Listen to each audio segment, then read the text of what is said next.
Hello, and welcome to the Curious Man's Podcast. I'm your host, Matt Crawford, and I am the Curious Man.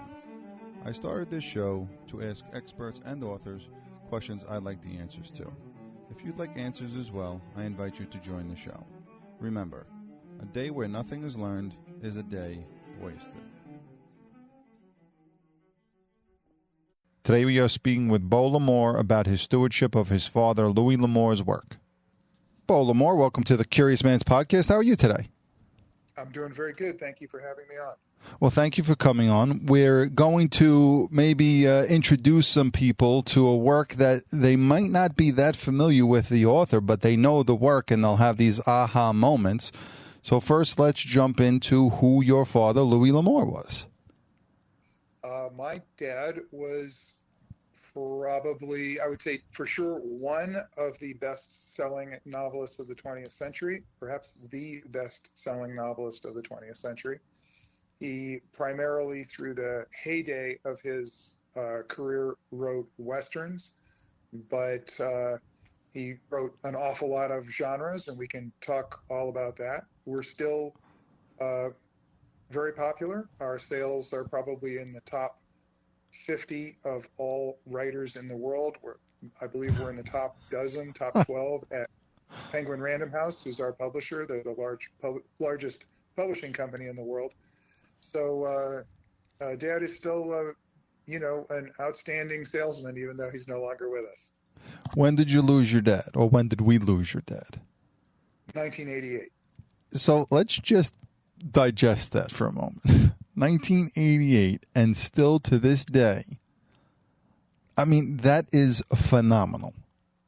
Generally, a writer gets about 5 years after they pass away. There's very often kind of a burst of interest or enthusiasm in their work that lasts a couple of years, and then they kind of fade away. Of course, in this day of electronic publishing, you don't really have writers going out of print like you used to in the old days, but still their work diminishes to the point where the sales are negligible. And what makes it even more phenomenal is the fact that when did your father, earn, I guess, what you would quote unquote commercial success? How old was he when that occurred? I would say he was in his 70s. So at least his 60s. So it was when I was a teenager. And I remember very, very clearly a distinct change in our financial status between, I won't say 1 year and the next, but one sort of period in our lives and the next period in our lives. So let's step back from all of that and let's talk about growing up and Dad writing. I mean, obviously, was this something that he had achieved some market of success in, and he was always in that field trying to make it big? Was he doing other odd jobs? What was it like growing up in that environment? I grew up in a, kind of middle class household in the little house in the Hollywood Hills. Dad was a successful enough writer so that we could maintain that lifestyle as long as he wrote 3 to 4 books a year. Wow. And now those are shorter books than a lot of the books it's very common today. You see 350 pages would be sort of a preferred length for a novel. A lot of the stuff he wrote was in the maybe 180 to 225 range because that was what was preferred as a paperback back in those days. But still, he had to write quite a bit of stuff. Prior to that, he had been a successful. He had successful but not lucrative careers, writing for the pulp magazines, writing for literary magazines, things of that sort. And so he was not unknown, but he was still struggling. Did you have a lot of conversations with your dad about his work, or was it something he was insular in? He didn't like to talk about what he was writing right at the moment. He really liked we can get into this. This is an interesting aspect, but he liked to kind of discover what the story was as he went along. It kept his enthusiasm up. And I think that contributed a great deal to the way people have enjoyed his work, because it has a sense of momentum and discovery and things like this that was what he was experiencing as he wrote. But he did talk about, he did talk about writing, and he did talk about his life as a writer, and we talked about all of that quite a bit, just not necessarily the current story. Having lost my father as well, obviously, you kind of think back, and of course you'll those missed opportunities, and if I would have known, I would have asked this, and you don't know where you're going to go in your own life. So the fact that you end up then managing his estate and all of these works, a writer in your own right as well. But when you were younger, was this something that you thought you would be interested in? No, although I was interested in aspects of the business. So before I took on kind of running everything, although my mother is still alive and she still manages sort of the financial end of the business, I do the aesthetic, kind of creative end. But before my dad passed away, I had already gotten involved with doing some work with the art directors at Bantam Books in those days, and with the audio publishing division, which was doing like a old-time radio drama type productions of his work, because there were some aspects in those areas that we were a little frustrated by. The audio production people were doing a very good job, but the publisher had kind of set them up so that they had to do dramas directly from the text of the short stories, and you really can't take like literary prose and convert that into like good scenes. You really have to adapt work like that to have it play correctly. Again, if you've got questions about that, ask away. But I had already been working in those areas, and so I kind of just stepped up into more and more and more as Dad got sick and then eventually passed away. So how many works was he able to publish while he was with us? I'm not sure. I could have told you years ago. It was well in the, it was probably in the 80, novels and a bunch of short story collections. On the total count is Dad wrote 92 novels and about 250 short stories. And and then if you look at like the Lost Treasure series, which we have published recently, some of those books go into a certain number of unfinished works, some of them quite well along. I mean, this Beau L'Amour's Lost Treasures Volume 2 has maybe 200 pages of adventure story set in China and Tibet in the early 1960s. So there's a, he left a lot of stuff behind that wasn't complete. I love the fact of him kind of discovering the story as the reader would and just as the author, which some people might find bananas to understand how that would work. A lot of authors are very formulaic in how they write and kind of having it plotted out, and that's something that's exciting to me. I think that as a reader, that would come across, obviously. Your dad sitting down and kind of, what's going to happen next? And very much like his readers, right? I mean, that's interesting. It's wonderful. It has an upside and a downside. It can kind of lead you, some of these works that I just mentioned that weren't finished were possibly not finished because they kind of got written into sort of a cul-de-sac. And but that didn't happen very often. I mean, out of all the work, out of 90, he wrote 92 novels where he started at the beginning and wrote them all the way to the end, and that's pretty good. So it's a, as a technique for writing, I would say it's a mixed bag. he was a master at it. So, it might be one of those things like playing with explosives or something like that, where you say, don't necessarily try this unless you know what you're doing, Hmm. you know, but he did know what he was doing, and it worked very well for him. What was he like, and what was your relationship like as father and son? Very close. He was a really wonderful person. I mean, I know there's lots of fans out there who say, "Oh, I really know Louis because of his writing and this and that." And I would say, actually, his writing was kind of the least of him. He Hmm. was he was extraordinarily well educated, all self-educated. He left school in the 10th grade, partway through the 10th grade, Huh. and he had an enormous library in our house that had all kinds of wonderful stuff with it. He had a great sense of humor. Um, he wasn't a parent who was going to go out and coach little league and stuff. He worked 7 days a week, pretty much 7 or 8 hours a day. But he was always willing to be interrupted for a short period of time, and then he'd kind of like deal with you, whatever it was, and then he'd kind of like, okay, I got to get back to work, you know.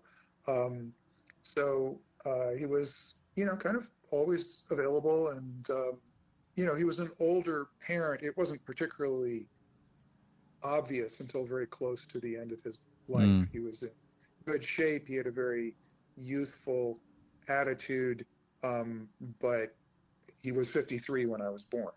Oh, So wow. he was almost kind of grandfatherly age if you took that sort of stuff seriously. And so, what, you were 30-something when he passed? 28. 28. And when he passed away, prior to that, did you have the idea that, okay, I am going to take up the mantle and handle his vast catalog? Not at all. So, I had no idea. It just sort of came up, and like I said, I just started doing more and more until finally I wouldn't say finally, until all of a sudden I was kind of doing everything. so how do you kind of walk that line, Beau, to say, all right, now that I'm in charge of this, and this is something that you didn't speak about. Now, how am I going to manage this and maintain his voice with all of these different works that have already been published, but works that weren't published yet? How do you kind of walk that and navigate that line there? You do as little as possible, Huh. but that really puts a lot of emphasis on the as possible part. So if you've got a really clear idea of what your objective is. So I've gone through and rewritten or very heavily edited, it depends on the story, a lot of his old stories in order to put them into publication. And my choice would be, if I was working on a story, if I was doing a polish on a story that needed it to be published, the first thing that I would do is I would try to get the story into a shape that I liked by cutting it, by just removing things. And then the next step would be, okay, so do I have to do a little bit of work to join sections that I have removed? And then I would do that. And I find it relatively easy to duplicate his style from like one point of departure to another point of entry. If I had to write a whole story in his style, I might have some trouble doing that. But if I'm going from a point where I know where I'm at to another point where I know where I'm at, it's very easy. And then larger things that have to be done are only done if they have to be. And so my feeling is always try to, it's like a doctor, do no harm kind of thing. And I get some blowback occasionally for doing a little bit more than that when I'm adapting something to a comic book, which we've done, or an audio drama or a screenplay. And in those cases, since they're different mediums, they demand more changes because they're not the original thing. and sometimes they require certain differences. Sometimes I remember I was working on a film, and we had a scene where there's a knife fight, and one of our leading man was a very robust, 40-year-old guy who was very, very much in shape, and we had this kind of, I'm going to say, a little old guy. He wasn't really all that old, but he looked it. And but he was a master in some Far Eastern martial art. I'm not sure what it was. And we had this whole thing where he, you could see where that he was very, very, very good, scary good at what he was doing. When we finally got everything scheduled out, the director came to me and he said, this scene that you wrote, we can't shoot it.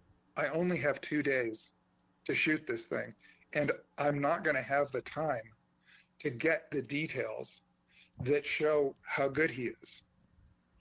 I'm going to get rid of this kind of wonderful actor who really had this bizarre, kind of terrifying look to him, although he was a small old man, because it's going to look like our leading guy is like beating up a little old man. And I'm going to hire the biggest, scariest guy I can get, somebody who's like a commercial for someone that you ought to be afraid of. And that's just what it takes if you got to shoot it in 2 days.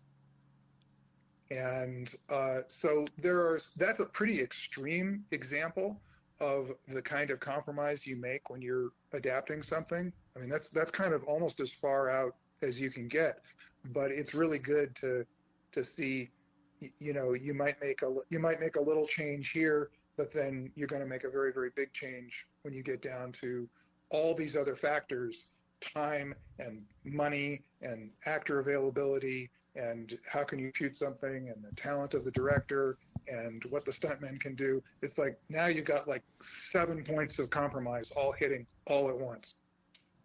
I think that's probably one of the best descriptions I have ever heard, because many of us, readers, are obviously, especially when you have, Louis L'Amour, everybody knows his work even if they don't know him, right? So, and when you have readers who are such fans, what's the first thing that a reader says after they see the movie, right? It's either, I was nothing like the book, I can't even believe they made the movie like that, or they're like, oh, that was great, that was just like the book. I mean, that's what somebody says as soon as they see that movie.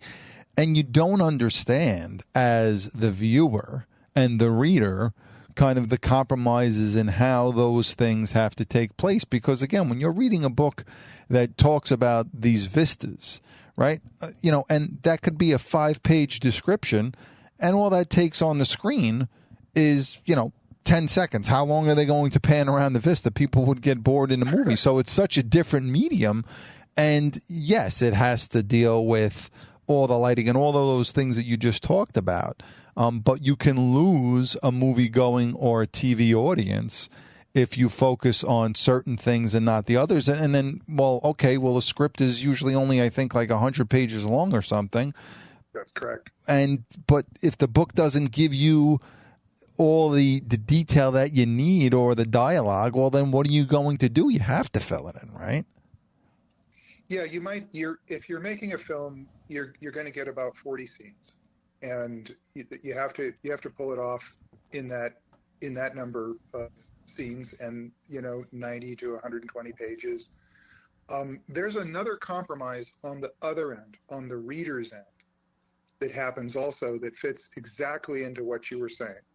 And that is, when my father would write, or any writer, but let's just use him as an example, when my father would write a description of a scene, description of a place, you just said, the vista, he actually wrote very little, and it wasn't incredibly specific. He had a wonderful way of using just the right words to fire your imagination, so that the reader was doing 50% of the work of imagining that place. So you, the reader, are like a co-creator in the reading experience.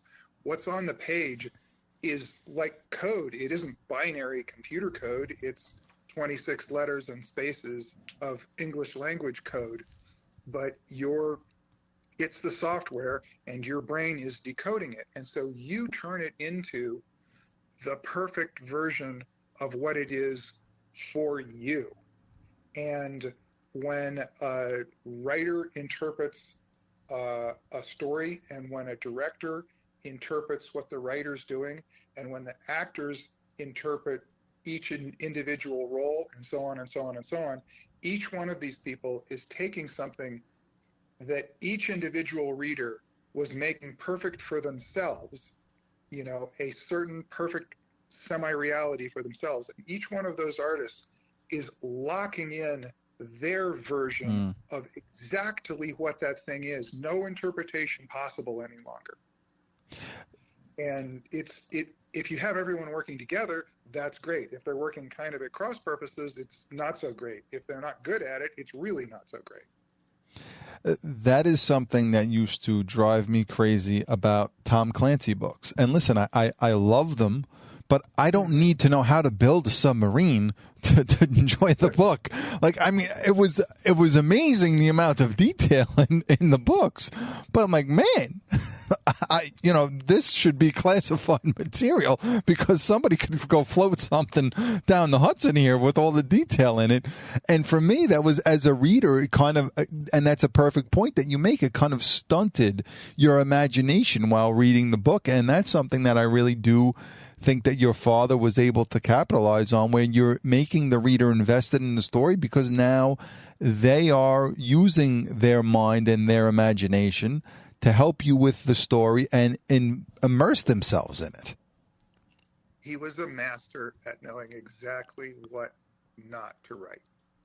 So, Beau, and that's the thing with saying it's a throwaway line almost, where, knowing how much to do and how little to do. But that really is that line. I mean, because when you go and you start making these adaptations, and there's only so much material, I mean, that's got to be the trickiest part. How do you know, all right, this is acceptable to change, making all of these compromises, because it is such a different medium, and the fact of all the different types of mediums that you're involved in now, from film to comics, all of that.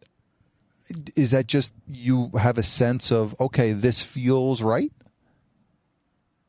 Sometimes there are definitely rules for certain things. I'm not particularly involved in the writing of movies anymore, more on the producing side. It's kind of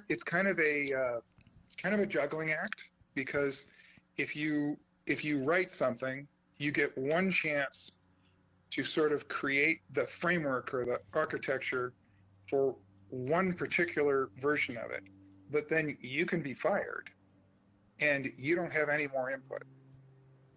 If you work as a producer, then you don't ever get to dictate what every single detail about what one version is, but you're able to at least register your opinion, which may or may not be paid attention to, on every script, on the casting, on this, on that. You get a little bit of input all the way through. So the difference between those two jobs, at least from the way that I'm not a guy who necessarily crunches a budget and comes up with a schedule as a producer. That's not really what I'm good at.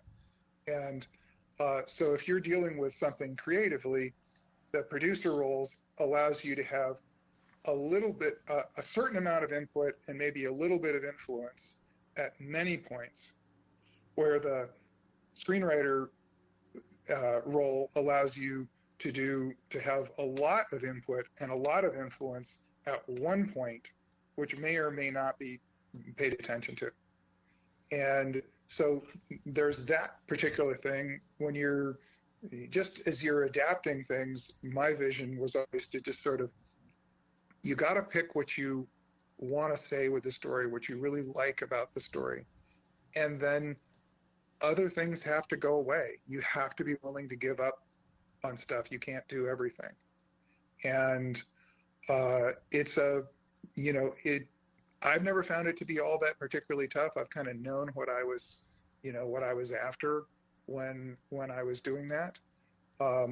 But you have to, and then again, you're always going to end up kind of paring it down. Like I said, you get trapped in a movie, you've got, or a long form audio drama. Again, you've got roughly 40 scenes, and there are certain types of things that you can do in a scene in layers where you can actually hit several goals all at the same time.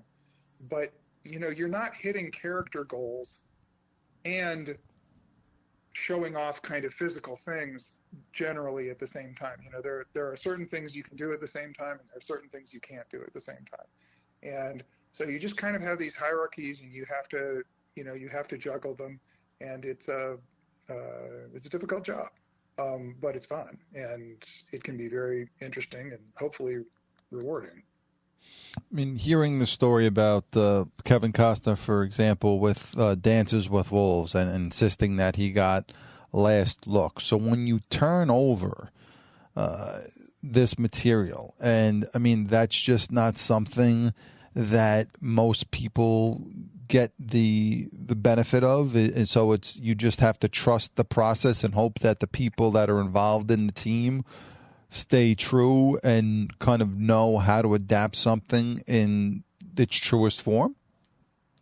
Yeah, pretty much. I mean, that whole Final Cut thing is almost non-existent any longer. And you have to be someone of vast influence, which means you just recently made that person or someone else a lot of money.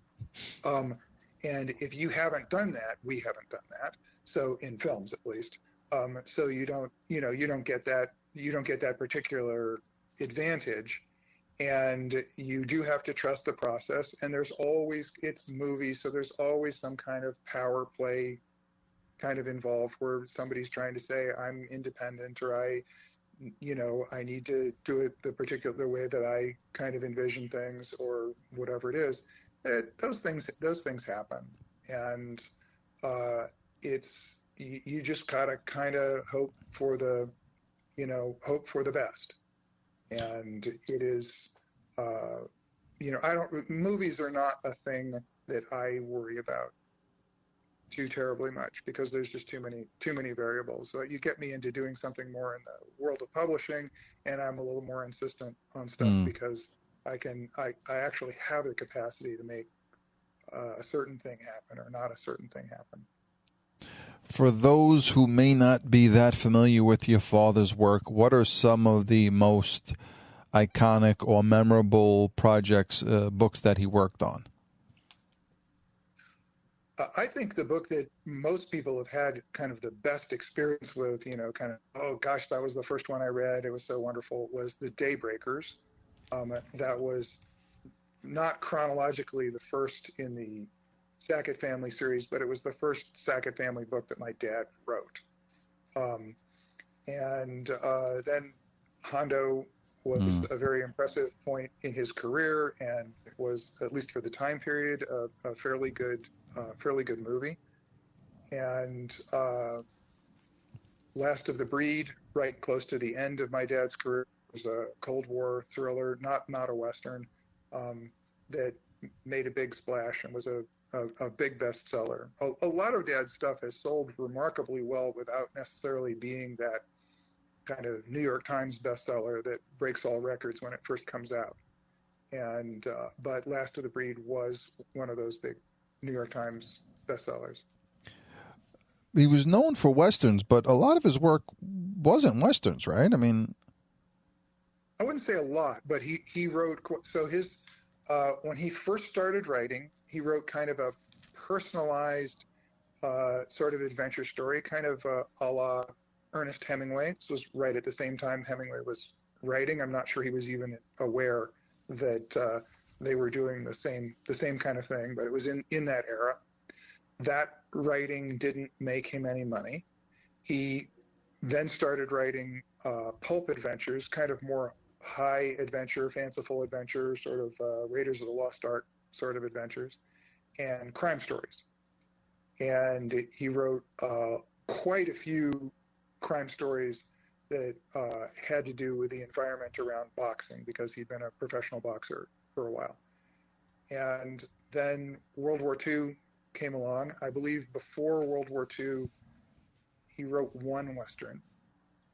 Before the end of the war, when he was sort of sidelined in, not the end of the war, but before the time he actually was able to come home from France. So the war was over, but he was kind of sidelined in France waiting for his number to come up, which meant he had transportation home. He wrote another Western or two, seemingly sensing something that was kind of interesting, because when he got back to the States, almost immediately, a magazine editor that he'd worked with said, we think Westerns are going to go off after the war. My theory about this, yeah, my theory about this was that the country was very primed for that. When my dad was writing adventure stories, although he had traveled around the world as a merchant seaman, most people in the United States had not. If they'd been to Mexico, that was pretty exotic. And then the war came, and all of a sudden, people, men and women from all over the country, went to North Africa, went to the Far East, went to South Pacific, and those places weren't so exotic any longer. And in a lot of cases, they saw their friends die in those places.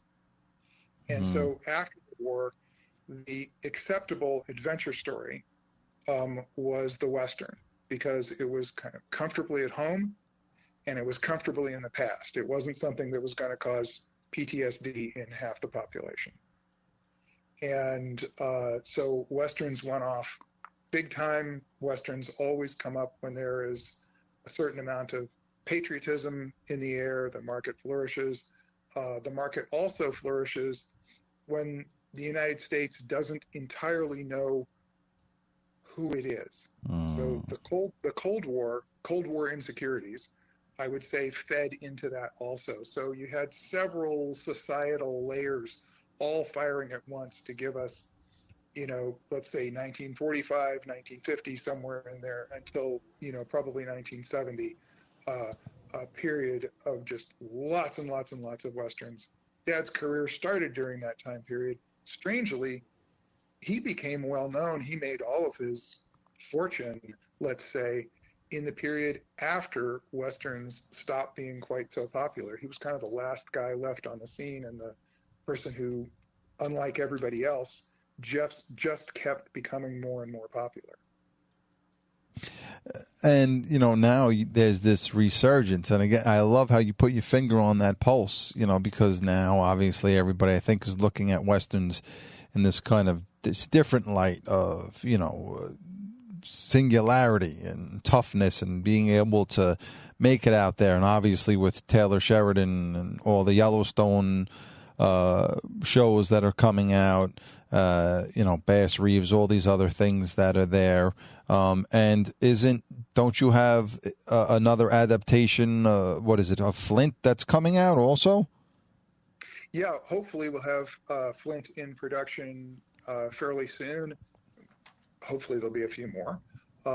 But I have to say that while Westerns sort of seem to be flourishing in Hollywood, and I don't know, publishing, I don't hear very much about it, but certainly in Hollywood, a lot of that is Taylor Sheridan. If there's anybody for this period right now who kind of has this dynamic work ethic and incredible creativity and production capacity, very much like my dad had in writing back in the, let's say, 60s, 70s, and 80s, that would be Taylor Sheridan right now. So some of this phenomena is just him.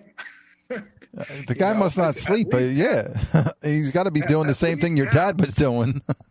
Yeah, if not, if not more than half, at least half of this is Taylor Sheridan. And I think, although he has a tendency to like kind of Western-oriented stories, I think very much like my dad, he found a niche that he could utilize that wasn't necessarily the only thing that he wanted to do or the thing that he seems to be doing. I mean, he seems to be utilizing his version of the Western in order to branch out into other things. Although I would say some of my favorite of his work is the stuff that he did kind of before he got known as the Western guy. You know, it had elements of Western, the Sicario movies and Hell and High Water and Wind River.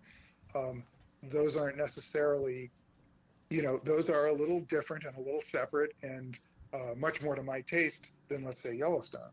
But they're terrific films. Yeah, I'm with you. Absolutely. I like that kind of noir-esque vibe to it, you know? Mm-hmm. Yeah.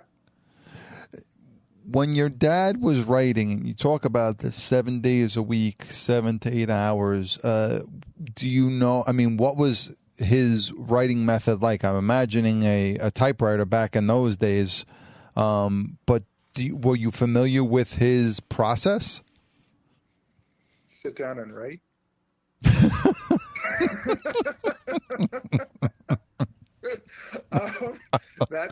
That's kind of what it was. Get your butt in the chair first thing in the morning, write until you basically have to stand up because your back hurts too much.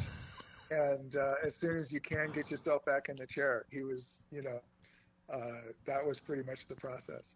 It's just amazing to me because I always ask authors that question, and you know, this is 500 and something episode, and you know, just how varied it can be from person to person. But you know, that journeyman kind of aspect to it that your father had of, you know, just get it done and see where the kind of the page takes you is very unique to me. He had a great capacity to write from his unconscious, and he had really trained that, and he was afraid to shut it off. He was afraid to let it drop because you get those doors open and they do close easily, and then it's a drag kind of getting to open up again. I have this experience because a lot of times I will do writing projects that lead into something very technical. And, you know, I'll be writing for a year or so, and then I'll be doing the technical thing for a year or so. And then I have to go back to writing, and it's very difficult. So he knew, get in there and write, and don't let those doors close. My own experience isn't terribly different, but I would say if you asked the same question of me, I would say get to the word processor first thing in the morning, as close to getting out of bed as you can, because there's a certain kind of being in your unconscious when you're asleep. And the less cluttered up with the details of the day and all of that kind of technical stuff you can be when you start writing. It's like get the writing in before the world starts to intrude. That would be my recommendation. What is the scope of work managing this estate like? I mean, again, when you talk about the fact that he's still one of the top authors with purchases and just all the volume that goes into it, how is it a lot of work to maintain that and to make sure that, you know, the wheels keep staying on the train there? The jobs keep changing. So there were 2 times when the publisher wanted to revamp all the covers, and so there have been periods over the last 30 years where it was just intense kind of art direction. You know, sometimes they would come up with various ideas for what they would like that to be like, but you also have to, you know, one of the things that, strangely enough, they're not all that clued into is if you're doing a particular writer and they've written a lot of stuff that's kind of similar, at least it's in the same genre, you have to come up with covers that allow people to know which story is which. So they have to look different, you know, and so it can be you know, sometimes I've spent an awful lot of time on that. I went through and repackaged and re-edited all of Dad's short stories. That process took a couple of years. Louis L'Amour's Lost Treasures was the compiling and editing of 2 books, the rewriting or team writing with my dad of his first novel, No Traveler Returns, and then 30 of these, 30 plus, I don't quite know how many, and there's a few more to come, postscripts that went in the back of the books. And so what this is mostly about, like these postscripts would be the story behind the story. So sometimes it would say something about how I would have good evidence, or I'd have a piece of Dad's journal or something where he talked about doing research for a particular story. Sometimes I have a lot of information on how they made the movie. Sometimes I would, I have a lot of information on how he struggled to get a particular novel actually to the point where it was published. The Walking Drum, which is a big bestseller of his. It was kind of a Crusades era adventure story, but it was written in 1960. It was written kind of in the beginning of the bestseller era of his Western career, and nobody would take it. And he was unable to sell it for 25 years. Wow.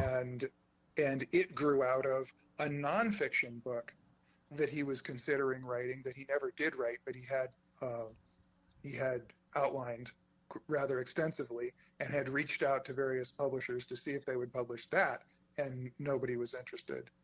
And so in the back of all of these Lost Treasures books, it's like the making of features on a DVD. Love those though. Yeah, that's what I'm here for. Yeah. It's like the bonus features. And then the Louis L'Amour's Lost Treasures volumes 1 and 2, those have a lot of unfinished things where, as much as possible, I will kind of figure out what was going to happen with that story, what it was supposed to do for his career, what it would have been like if it was finished. Sometimes I have outlines that I can pull together. Sometimes I have memories. Sometimes there's correspondence. So there's a sort of a documentation of those. So that's taken, quite a few years of intermittent work. I'm working on the last big piece of that, another novel, right now, which should be done very soon. And then a couple of years ago, we did a graphic novel, basically a fancy comic book that is just beautiful. I mean, it just worked out very, very, very well. We were one of the year's best in the Village Voice, and we were nominated for an Eisner Award, which is like a equivalent of an Academy Award in the comic book business. And so it's always something different. That's kind of what's exciting about it. And what are the audio, radio, drama series? How are those formatted, and where can people find those? You can find those at Audible or Amazon or on our website, louislamour.com. They are mostly Louis' short stories that have been adapted into like an old-time radio play. Wow. So they are, it's like a movie with the picture turned off. But there's often a narrator, and if you're driving or if you're doing something where, you can't use your eyes to read, they're a fun way of doing an audiobook. We also do normal audiobooks with just one person reading the story. We do all of that. I mean, you would think with all of this breadth of work here, that between, Netflix, Hulu, Amazon, Apple, I mean, that, there is so much to pull from here that you could have multiple series like the Sheridan Empire there, because you have all of this that somebody can adapt and turn into something. I mean, I think there really is this appetite for quote unquote real Westerns. You know what I mean? Like something, you watch, in my opinion, I think for Sheridan's work as far as Yellowstone, I watched it. I'm not that huge a fan of it because I think it's just a little too improbable and unrealistic. But the older ones, like 1923 and even 1883, I think it was, were more realistic, in my opinion, and more enjoyable. So this is something that I think, anybody could grab if they're listening out there, folks. Come on, get on this. I hope that's true. I fear in Hollywood there's very much I don't want to make anything that I can't brag about at lunch to people who are just like me. And so when you have a culture that doesn't really value Westerns, you can't really brag about it so much at lunch with your peers. You can brag about, once someone is successful, you can brag about making a Kevin Costner movie. You can brag about making a Taylor Sheridan movie once there's a reputation there. But it is a limitation. This is a limitation in publishing too. You don't see an awful lot of kind of men's fiction discussed in publishing, because the publishing business these days is run by women. And when they go to lunch with one another, I imagine it's hard to brag about, some kind of very technical piece of hard science fiction, or like a Tom Clancy novel, which is very much for like a, kind of technical, kind of Asperger-y guy, right? I love this stuff. I mean, it's like I love reading something that's full of kind of interesting technical details. No Traveler Returns, which is a story that kind of is part of that earlier phase of my dad's career, where he was telling these kind of personal adventure stories, is about a bunch of sailors in the 1930s who are working on an oil tanker. All right, it's a very masculine environment, but reader-wise, women loved that story. And it was because it had a lot of relationship-oriented stuff in it. It was a very technical environment, which I dealt with, but it, the story was really about the relationships and the depth of relationships in these people's lives and the connection behind them. And, it kind of straddled the very technical kind of Tom Clancy world with a world that was, all about the feels. And luckily I was surprised. I only kind of realized what I had done and what my dad had done once we got it into publication, and I started getting some feedback on it. And I was sort of like, oh my gosh, I feel like I just dodged a bullet. I wrote this whole thing with my dad where it was all about sailors and all about really his life as a sailor. And somehow we made it palatable to women. Beau, when you're doing work like this and, losing your dad so long ago, I know that you start to kind of lose their voice in your own head, hearing them. Does this help to keep you close to him, or is this just something where, listen, this was my dad's work and, it was fiction, so it's not necessarily his experiences, it's his work, yes, but does it help you to keep him in the front of your mind? That's so insightful. That's really, I've never been asked that before, and it's really an incredible question. So it's pretty complicated. I would say it keeps him very front and center in my mind. I never really truly feel like I've lost him. At the same time, when you go under the hood of something and have to work on it and have to make it work for various kinds of audiences, you generally don't have the same kind of emotional connection to it that you do when you're just appreciating something. On the other hand, I know an awful lot more about my dad's life than, gosh, I think sometimes he even remembered. And I probably know more about it than he would be entirely comfortable with me knowing. So, because I have studied, every element of of his life. I mean, a little example of that, like when I would remove certain aspects of a book because they sort of, or a short story or something where they kind of messed up the timing, and I'm like, oh gosh, I've got to cut that. Um, I would always go in and say, well, what do I know about my dad's life? I would always try to put pieces in that were elements of his life that had not gotten into that work before. And so I remember working on a boxing short story, and I had to make some cuts to get it down to the right length so that it would fit in the book.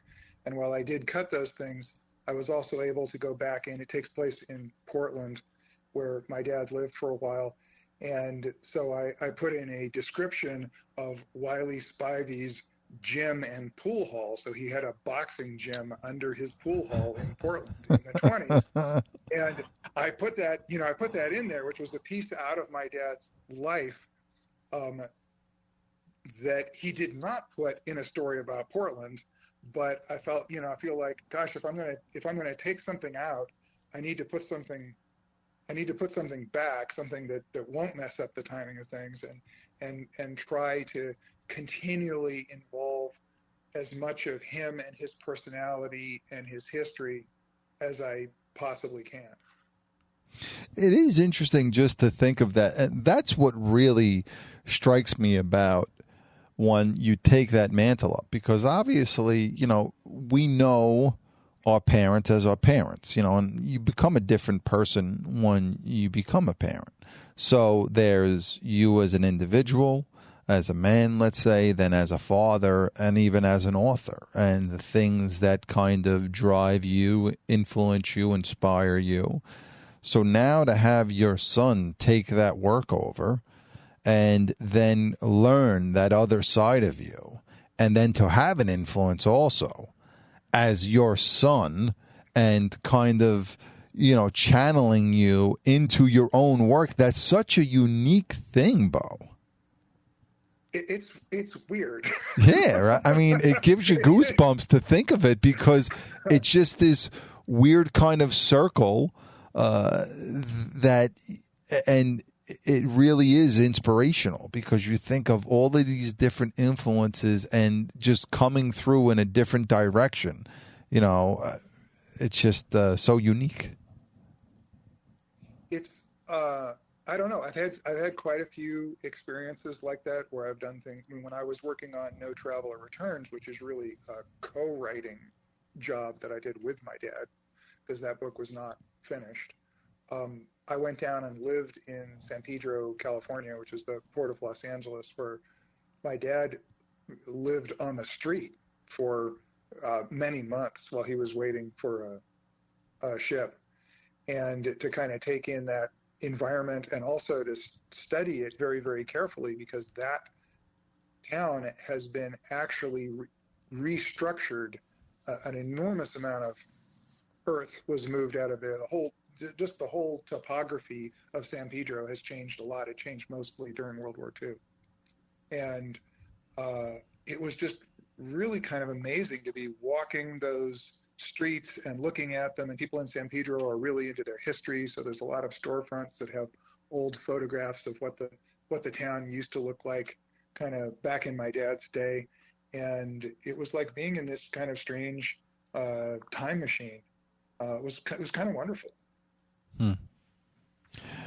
When you're putting together some of your father's work, and I mean, how much do you try to say, all right, this is what he was trying to convey, but I need to also, though, make sure that this is something that works today with my own voice? How do you navigate or balance that, Beau? I try to leave my own voice out of it. I really look at it, and I would say with my judgment, do I think this serves his voice or does it not? And this is not a question that comes up all that often, but it is, if I've got something that I'm questioning, that I'm going to make a change, I will think very, very hard about, does this actually serve all the other things that he was doing in this story? And, do these things work together? Do I need to change something? As I mentioned early on in this conversation, it's more likely that I would try, if I found something that I thought just wasn't working, that I would try to cut it, that I would try to just remove it rather than put myself in there. It's exciting when I find a place where I can do something and I feel like I do it well. There are many stories that I've worked on where I cannot find the transition point between what he was writing and what I was writing. I would have to go back to the manuscript to find what it is. I'm not able to locate where that is. It's also a place where you kind of get yourself in trouble. I mean, people know that I do this, and I don't do it lightly, and I don't do it often. And I'll get a letter from somebody, we have a lot of very conservative readers, and they get disturbed if they think my dad used a bad word or something that they don't think he should have done. And, I got a letter a few years ago from a lady who was just irate with me because she thought I went into the middle of a story and wrote "God damn it," like I stuck just that in there because, of course, my father, who's your hero, never ever ever would have said anything like that. Like, Dad was fairly clean in his use of language, but he didn't care about things like this. But it's something the fans care about. And I was like, no, lady, I didn't go into a book that was written before I was born and change one word. That's not the kind of thing we're talking about. There would need to be a serious reason. Most of the time it has to do with length. Most of the time it has to do with, is this particular aspect of the story going on a little too long? Is this whole story a little too long? Like, I've got to fit it into a book of short stories. And, the publisher's got a sense of a page count that they want to see and a page count that they can offer for a certain price point. So just like a movie where you don't want to go on too long because it's expensive, you have a similar issue with a book. Does it cost much more? They've got a certain price they want to put on books of a certain size, and you want to try and deliver something that's within those parameters. You weren't in your supervillain layer wringing your hands waiting for the opportune moment to throw in "God damn it, Beau." Oh, my life's aspiration finally to get the word "God damn it" in the middle of a book. I cut all kinds of, let's say, less than salutary elements out of No Traveler Returns, feeling like they would just get my dad in trouble. And one of the first customer reviews I got was another conservative reader kind of blasting the book, saying, Louis didn't write this because there's a section in the beginning of this where the ship is coming into port and the sailors are talking about going to a brothel. And it's sort of like, no, I didn't write that. And I took other stuff like that out. Okay. And, and yet, you just can't make everybody happy. When you read your father's work, do you hear his voice or your own? Neither. When I read my father's work, I hear his kind of professional writing voice in several different versions. My dad, it's funny, my mom and I were kind of talking about this the other day. There aren't too many cases of my dad, of like recordings of my dad talking as the man that we knew.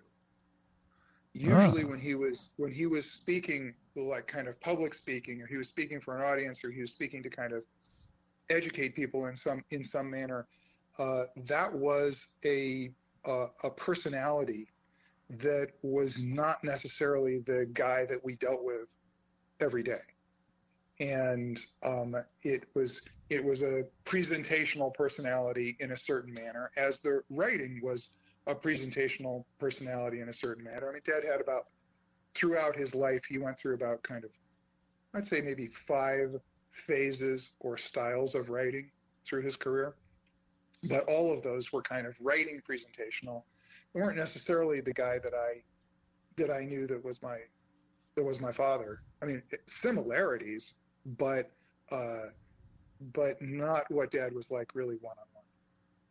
For those who have yet to experience and discover Louis L'Amour's work, where would you suggest them to start? Are there certain works that you feel best kind of encapsulate his writing, or just some of your favorites that you think somebody should start at? Yeah, I think the best place to start, if you're interested in a good Western novel, would be The Daybreakers. I've mentioned that one before. I'm very, I'm a big advocate of that being a good place to start. If you feel like you want to read short stories, if you feel like you have less time to spend reading, on the more kind of literary Western side, I think End of the Drive would be a good collection, or the collected short stories of Louis L'Amour, Volume 1. There's 7 volumes, but the first one would be good. Otherwise, I think starting just about anywhere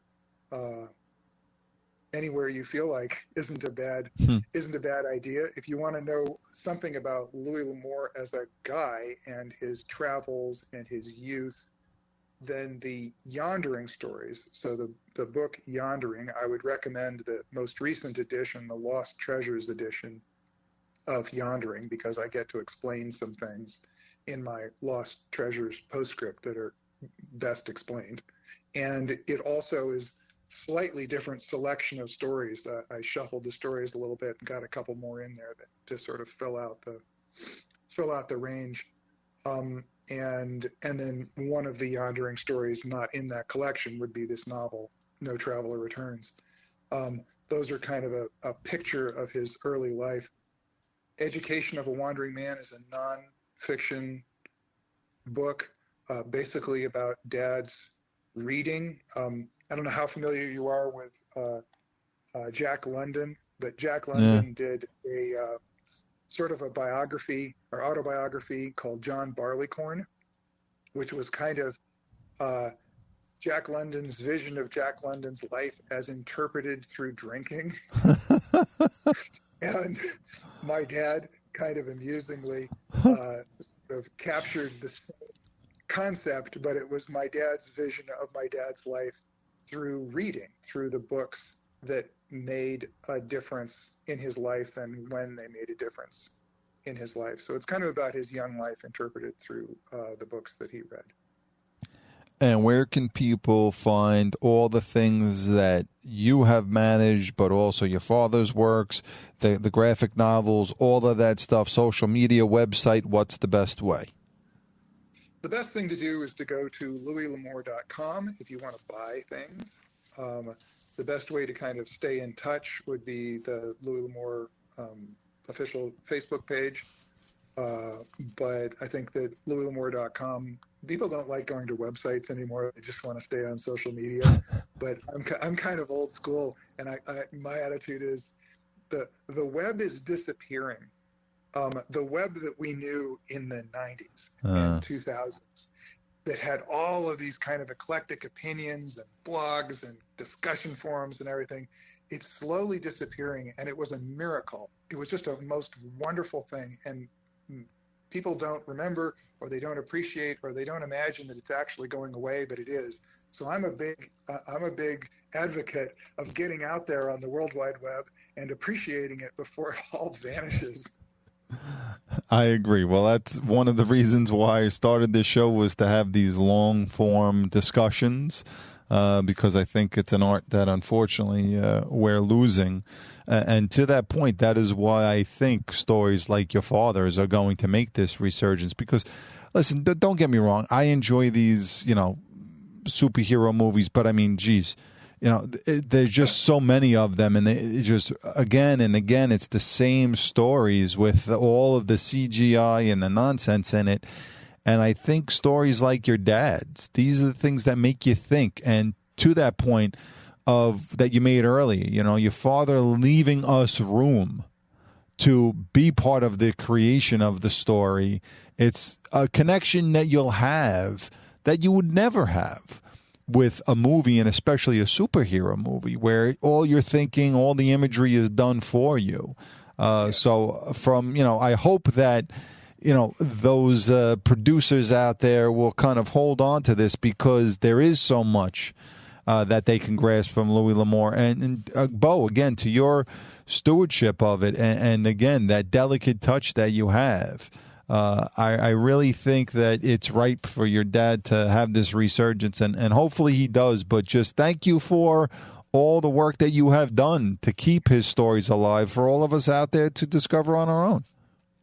Well, thank you so much. And I would also say, I'm just an advocate of reading. And if there's young men out there who want to read, let me just say, mid-20th century to the end of the 20th century, the books that came out in paperback in that era, my dad, might be Robert Heinlein, might be Larry Niven, might be Ross MacDonald.